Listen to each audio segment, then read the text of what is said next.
Hey, I'm Phil Heimlich. I'm a conservative Republican with a libertarian bent, and I am a follower of Christ. I call this podcast The Radical Middle. There's a myth being spread by what I call the Christian right crowd that we Christians are being discriminated against and we're being denied religious freedom. I'm sorry, but this is just crap. Keep in mind today that if you want to get elected as a Republican, you have to claim to be a churchgoer or you're never going to get elected. In fact, the largest segment of Donald Trump's base is evangelical Christians. In fact, this crowd, the Christian right, is so powerful that if you're a Republican and don't have their support, you can't get elected. The way this a tale of bias against Christians it unfolds is we're told that schools are teaching things that go against the Bible, so this violates our freedom of religion. Please.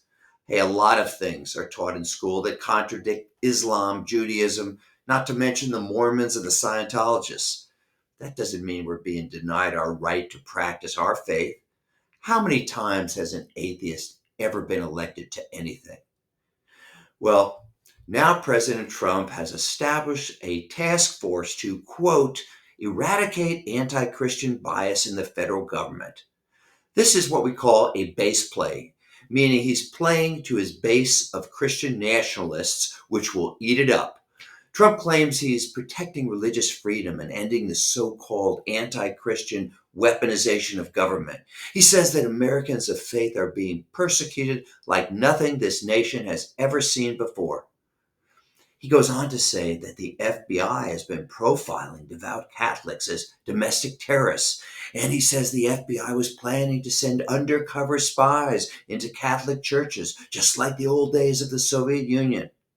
See, he's telling folks on the Christian right just what they want to hear. This is another example of what we call Christian nationalism. And I, as a Christ follower, don't want any part of it.